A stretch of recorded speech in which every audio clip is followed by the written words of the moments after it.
અને મુદ્દા નંબર 2 ની વાત કરવી છે। અમદાવાદની ખ્યાતિ હોસ્પિટલ કાંડને લઈને સૌથી મોટો ખુલાસો થયો છે।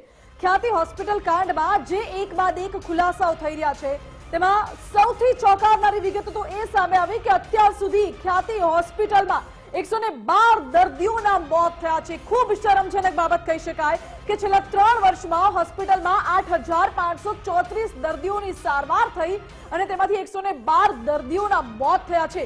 હોસ્પિટલમાં દર્દીઓ સાજા થવાની જગ્યાએ મૃત્યુને આમંત્રણ આપવા જતા હોય તે પ્રકારનો ઘાટ ખ્યાતિ હોસ્પિટલમાં સર્જાયો છે। એક ડોક્ટરને એમ તો ભગવાનનું બિરુદ આપવામાં આવ્યું છે, પણ ખ્યાતિ હોસ્પિટલના ડોક્ટરોને અગર ડોક્ટર નહીં યમરાજ કહીએ તો પણ કંઈ ખોટું નથી, કારણ કે 112 દર્દીના મોત છેલ્લા 3 વર્ષમાં, એ પણ જે દર્દીઓને કશું જ બીમારી નથી, સામાન્ય તકલીફ હતી, હોસ્પિટલમાં દેખાડવા ગયા, શરીર ચીરીને હાર્ટમાં સ્ટેન્ટ મૂકી દીધા અને દર્દીઓના મોત થાય છે। બિલકુલ, એટલે કે હોસ્પિટલ જાણે કે મોતની હોસ્પિટલ બની ગઈ હતી અને આટલા વર્ષથી હોસ્પિટલ આ ખેલ ચલાવતી હતી, છતાં પણ આપણા આરોગ્ય વિભાગને કશી જ ખબર નથી પડતી। આપણા જે આરોગ્ય અધિકારી છે તેમને કંઈ જ ખબર નથી, એટલા માટે કારણ કે તેમના ખિસ્સા પણ ગરમ થઈ ગયા હતા અને હવે તપાસનું રેલો તેમના સુધી પહોંચ્યો છે। પરંતુ સવાલ આખી સિસ્ટમ પર આપણે થાય છે, કારણ કે આ એવા ડોક્ટરો છે કે જે પોતાને ભગવાન ગણાવે છે, ભગવાનનું બિરુદ આપણે પણ તેમને આપીએ છીએ અને મસ્ત મોટી ફી વસૂલે છે, પરંતુ આખરે તેમનામાં એક માનવતાનો એક કણ પણ કેમ જોવા નથી મળ્યો, એક સવાલ છે। છેલ્લા 1 વર્ષમાં 112 લોકોને તો તેમણે મોતને ઘાટ ઉતાર્યા અને કદાચ આ 112 લોકોના મોત 3 વર્ષમાં કદાચ માનસિયા કડીના બોરીસણા ગામનો મામલો સામે ન આવ્યો તો આ લોકોનું આ જે કારસ્તાન છે આગળ ને આગળ ચાલતું રહેતું હોત, તેને કોઈ તેનો અટકવાનો કોઈ કદાચ એને સ્પીડ બ્રેકર મળત જ નહીં, પરંતુ કડીના બોરીસણા ગામનો એક સાથે જ્યારે કેમ થયો અને 2 લોકોના મોત થઈ ગયા ત્યારે તેમનું પાપ અહીંયા સામે આવ્યું। સવાલ એ છે કે હવે આ બધા જે કારસ્તાન કરનાર લોકો છે, શું આવી એક જ હોસ્પિટલ છે ગુજરાતમાં? આવી ઘણી બધી હોસ્પિટલ છે ગુજરાતમાં, 800 કરતા પણ વધારે આવી પ્રાઇવેટ હોસ્પિટલો ધમધમી રહી છે, આખરે તેમની તપાસ કરવામાં કેમ નથી આવી રહી? એક મોટો સવાલ છે, કારણ કે એક મોટું ઉદાહરણ છે તમારી સામે કે હવે તો આ લોકોને અટકાવો, પરંતુ ના।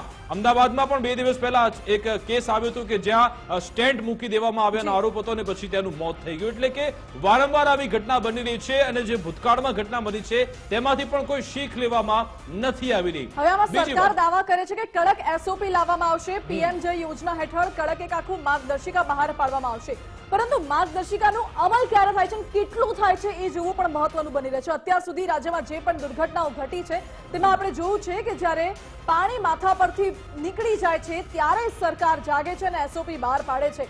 બહાર તો પાડશે, પરંતુ એસઓપીનું અમલ કેટલા અંશે થાય છે એ જોવું રહેશે। બીજું, આજે સંજય પટોડિયા ઝડપાયા છે, રાજસ્થાન ફરી આવ્યા, પછી રાજકોટ ગયા, પછી અમદાવાદ આવ્યા, આજે તેમને કોર્ટમાં રજૂ કરવામાં આવે ને પછી તેમના 7 દિવસના રિમાન્ડ મંજૂર થયા છે।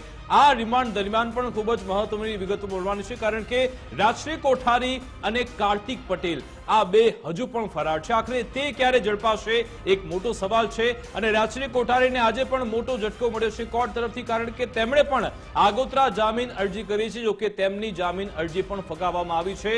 પોલીસ ગમે ત્યારે રાજશ્રી કોઠારીની ધરપકડ કરી શકે છે, એટલે કે 2 મોટા માથા ઝડપાવાના બાકી છે, તેની પર આખરે ક્યારે સકંજો કસાશે તે એક મોટો સવાલ છે। બીજી બાજુ સૌથી મહત્વની બાબત આજના દિવસમાં એ રહી કે શિક્ષણ મંત્રી પ્રફુલ્લ પાનસેરે આ મામલે પોતાનું જે દર્દ છે તે વ્યક્ત કર્યું, પોતાની ચિંતા વ્યક્ત કરી કે આપણી જે શિક્ષણ વ્યવસ્થા છે તેમાં જે લૂપહોલ છે, તેમાં જે ખામી છે, તેના કારણે જ આ ખ્યાતિ હોસ્પિટલ જેવા કાંડ થતા હોય છે, કારણ કે આપણી શિક્ષણ વ્યવસ્થામાં રહેલી જે ખામીઓ છે તે દૂર થતી જ નથી, ઉપરથી વધતી રહે છે। ડોક્ટર બન્યા બાદ પણ ખ્યાતિ હોસ્પિટલ જેવા કાંડ થાય, શરમજનક નિષ્ઠા આપવામાં આપણે ઊણા ઉતર્યા એટલે આવા કાંડ થયા છે। આજે પ્રફુલ્લ પાનસેરે આ મામલે શું કહ્યું તે સાંભળ્યું।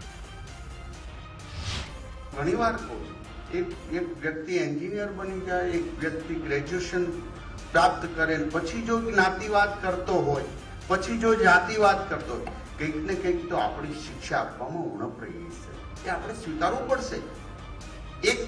એક ડોક્ટર બનીને ભ્રષ્ટાચાર કરે, આ ખ્યાતિ વગેરે તમે જોઈ રહ્યા છો, કોની વાંક છે? એને ગોળથુથીમાં આપણે ભાયું નથી સાહેબ, મૂલ્યનિષ્ઠતા, સત્યતા, અને ત્યારે માત્ર ને માત્ર પૈસા આધારિત એ પોતે તો સુખી થતા નથી પણ બીજાને પણ નથી કરતા, ત્યારે કંઈક જવાબદારી આપણે સ્વીકારવી પડશે। માનસી, ખૂબ જ સરસ વાત કરી શિક્ષણ મંત્રીએ કે બાળપણથી જો નૈતિકતા પ્રામાણિકતાના પાઠ શીખવવામાં આવે તો પછી મોટા થઈને આ રીતે લોકો સાથે છેતરપિંડી તે લોકો ન કરે. એટલે પહેલાથી જ જો આપણે એ લોકોને આવા પાઠ શીખવીશું તો કદાચ આવા કાંડ નહીં થાય. અને અત્યારના સમયમાં આપણે સારી વાત જોયું કહેવાય. કે આજે બીજેડ ગ્રુપના જે શિક્ષકો છે તે પોતે આવા કાંડ કરે છે.